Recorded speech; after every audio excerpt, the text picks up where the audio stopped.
Hatchet by Gary Paulson.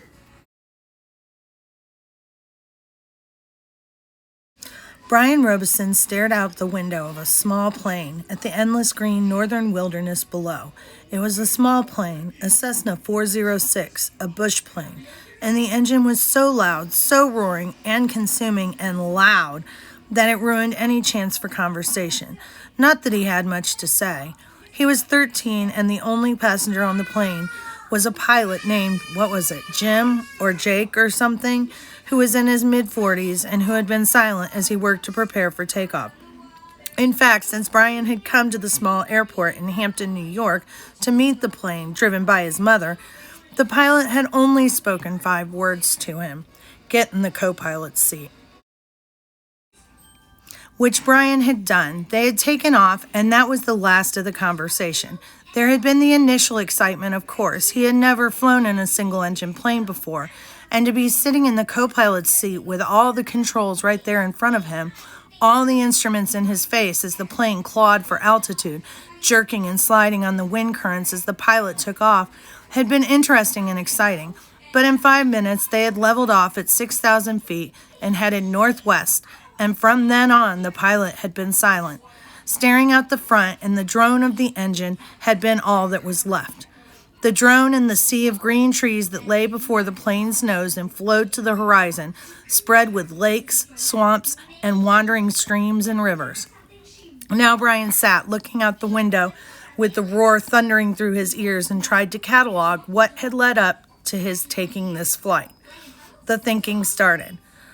Always it started with a single word: divorce. It was an ugly word, he thought, a tearing, ugly word that meant fights and yelling, lawyers. God, he thought how he hated lawyers who sat there with their comfortable smiles and tried to explain to him in legal terms how all that he lived in was coming apart, and that the breaking and shattering of all the solid things, his home, his life, all the solid things, divorce, a breaking word, an ugly breaking word. Divorce, secrets. No, not secrets so much as just the secret. What he knew and had not told anybody. What he knew about his mother that had caused the divorce. What he knew, the secret. Divorce, the secret. Brian felt his eyes beginning to burn and knew there would be tears. He had cried for a time, but that was gone now. He didn't cry now. Instead, his eyes burned and tears came, the seeping tears that burned, but he didn't cry. He wiped his eyes with a finger and looked at the pilot out of the corner of his eye to make sure he hadn't noticed the burning and tears. The pilot sat large, his hands lightly on the wheel, feet on the rudder pedals. He seemed more a machine than a man, an extension of the plane. On the dashboard in front of him, Brian saw the dials, switches, meters, knobs, levers, cranks, lights, handles that were wiggling and flickering, all indicating nothing that he understood, and the pilot seemed the same way. Part of the plane, not human. When he saw Brian look at him, the pilot seemed to open up a bit, and he smiled. Ever fly in the co-pilot's seat before? He leaned over and lifted the headset off his right ear and put it on his temple, yelling to overcome the sound of the engine. Brian shook his head. He had never been in any kind of plane, never seen the cockpit of a plane except in films or television. It was loud and confusing. First time. It's not as complicated as it looks. Good plane like this almost flies itself, the pilot shrugged. Makes my job easy. He took Brian's left arm. Here, put your hands on the controls, your feet in the rudder pedals, and I'll show you what I mean. Brian shook his head. I'd better not. Sure, try it. Brian reached out and took the wheel in a grip so tight that his knuckles were white. He pushed his feet down on the pedals. The plane slewed suddenly to the right. Not so hard. Take her light. Take her light. Brian eased off, relaxing his grip. The burning in his eyes was forgotten momentarily as the vibration of the plane came through the wheel and the pedals. It seemed almost alive. See? The pilot let go of his wheel, raised his hands in the air, and took his feet off the pedals to show Brian he was actually flying the plane alone. Simple. Now turn the wheel a little to the right and push on the right rudder pedal a small amount.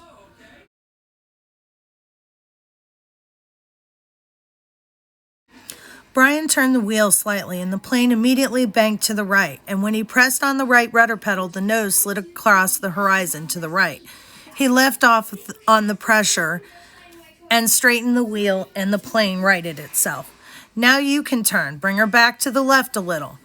Brian turned the wheel left, pushed on the left pedal, and the plane came back around. It's easy, he smiled, at least this part. The pilot nodded. All of flying is easy, just takes learning, like everything else, like everything else. He took the controls back and reached up and rubbed his left shoulder. Aches and pains, must be getting old. Brian let go of the controls and moved his feet away from the pedals as the pilot put his hands on the wheel. Thank you. But the pilot had put his headset back on, and the gratitude was lost in the engine noise, and things went back to Brian looking out the window at the ocean of trees and lakes. The burning eyes did not come back, but memories did, came flooding in. The words, always the words. Divorce, the secret, fights, split, the big split. Brian's father did not understand as Brian did, knew only that Brian's mother wanted to break the marriage apart. The split had come, and then the divorce, all so fast, and the court had left him with his mother except for the summers and what the judge called visitation rights. So formal. Brian hated judges as he hated lawyers. Judges that leaned over the bench and asked Brian if he understood where he was to live and why. Judges with the caring look that meant nothing as lawyers said legal phrases that meant nothing. In the summer, Brian would live with his father. In the school year, with his mother. That's what the judge said after looking at papers on his desk and listening to the lawyers talk. Talk. Words. Now the plane lurched slightly to the right, and Brian looked at the pilot. He was rubbing his shoulder again, and there was a sudden smell of body gas in the plane. Brian turned back to avoid embarrassing the pilot, who was obviously in some discomfort. Must have stomach troubles. So this summer, the first summer, when he was allowed to have visitation rights with his father with the divorce only 1 month old, Brian was heading north. His father was a mechanical engineer who had designed or invented a new drill bit for oil drilling, a self-cleaning, self-sharpening bit. He was working in the oil fields of Canada, up on the tree line where the tundra started and the forests ended. Brian was riding up from New York with some drilling equipment. It was lashed down in the rear of the plane. Next to a fabric bag the pilot had called a survival pack, which had emergency supplies in case they had to make an emergency landing. That had to be specially made in the city, riding in the bush plane with a pilot named Jim or Jake or something who had turned out to be an all right guy, letting him fly and all. Except for the smell. Now there was a constant odor, and Brian took another look at the pilot, found him rubbing the shoulder and down the arm now, the left arm, letting go more gas and wincing. Probably something he ate, Brian thought. His mother had driven him from the city to meet the plane at Hampton, where it came to pick up the drilling equipment. A drive in silence, a long drive in silence. 2.5 hours of sitting in the car, staring out the window of the plane. Once after an hour, when they were out of the city, she turned to him. Look, can't we talk this over? Can't we talk this out? Can't you tell me what's bothering you? And there were the words again. Divorce, split, the secret. How could he tell her what he knew? So he had remained silent, shook his head, and continued to stare unseeing at the countryside. And his mother had gone back to driving only to speak to him one more time when they were close to Hampton. She reached over the back of the seat and brought up a paper sack. I got something for you for the trip. Brian took the sack and opened the top. Inside there was a hatchet, the kind with a steel handle and a rubber hand grip. The head was in a stout leather case that had a brass riveted belt loop. It goes on your belt. His mother spoke now without looking at him.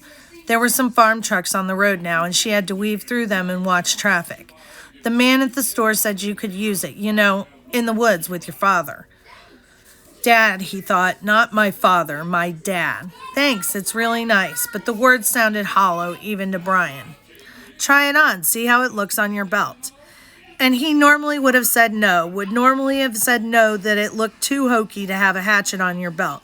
Those were the normal things he would say, but her voice was thin, had a sound like something thin that would break if you touched it, and he felt bad for not speaking to her. Knowing what he knew, even with the anger, the hot, white hate of his anger at her, he still felt bad for not speaking to her. And so, to humor her, he loosened his belt and pulled the right side out and put the hatchet on and rethreaded the belt. "Scooch around so I can see." He moved around in the seat, feeling only slightly ridiculous. She nodded, "Just like a scout, my little scout." And there was the tenderness in her voice that she had when he was small. The tenderness that she had when he was small and sick with a cold. And she put her hand on his forehead, and the burning came into his eyes again, and he had turned away from her and looked out the window. Forgotten the hatchet on his belt, and so arrived at the plane with the hatchet still on his belt. Because it was a bush flight from a small airport, there had been no security, and the plane had been waiting with the engine running when he arrived. And he had grabbed his suitcase and pack bag and run for the plane without stopping to remove the hatchet. So it was still on his belt. At first he had been embarrassed, but the pilot had said nothing about it, and Brian forgot it as they took off and began flying. More smell now, bad. Brian turned again to glance at the pilot, who had both hands on his stomach and was grimacing in pain, reaching for the left shoulder again as Brian watched. "Don't know, kid." The pilot's words were a hiss, barely audible. "Bad aches here, bad aches. Thought it was something I ate, but..." He stopped as a fresh spasm of pain hit him. Even Brian could see how bad it was. The pain drove the pilot back into the seat, back and down. "I've never had anything like this." The pilot reached for the switch on his mic cord, his hand coming up in a small arc from his stomach, and he flipped the switch and said, "This is Flight 46, and now a jolt took him like a hammer blow, so forcefully that he seemed to crush back into the seat. And Brian reached for him, could not understand at first what it was, could not know, and then he knew. Brian knew. The pilot's mouth went rigid. He swore and jerked a short series of slams into the seat, holding his shoulder now, swore and hissed. "Chest, oh God, my chest is coming apart." Brian knew now. The pilot was having a heart attack. Brian had been in the shopping mall with his mother when a man in front of Paisley's store had suffered a heart attack. He had gone down and screamed about his chest, an old man, much older than the pilot. Brian knew. The pilot was having a heart attack, and even as the knowledge came to Brian, he saw the pilot slam into the seat one more time. One more awful time he slammed back into the seat, and his right leg jerked, pulling the plane to the side in a sudden twist, and his head fell forward. And spit came. Spit came from the corners of his mouth, and his legs contracted up into the seat, and his eyes rolled back in his head until there was only white. Only white for his eyes, and the smell became worse, filled the cockpit, and all of it so fast, so incredibly fast that Brian's mind could not take it in at first, could only see it in stages. The pilot had been talking just a moment ago, complaining of the pain. He had been talking. Then the jolts had come. The jolts that took the pilot back had come. And now Brian sat there with a strange feeling of silence and the thrumming roar of the engine, a strange feeling of silence and being alone. Brian was stopped. He was stopped. Inside he was stopped. He could not think past what he saw, what he felt. All was stopped. The very core of him, the very center of Brian Robeson, was stopped and stricken with a white flash of horror, a terror so intense that his breathing, his thinking, and nearly his heart had stopped. Stopped. Seconds passed, seconds that became all his life, and he began to know what he was seeing, began to understand what he saw, and that was worse, so much worse, that he wanted to make his mind freeze again. He was sitting in a bush plane, roaring 7,000 feet above the northern wilderness, with a pilot who had suffered a massive heart attack and who was either dead or in something close to a coma. He was alone. In the roaring plane with no pilot, he was alone. Alone.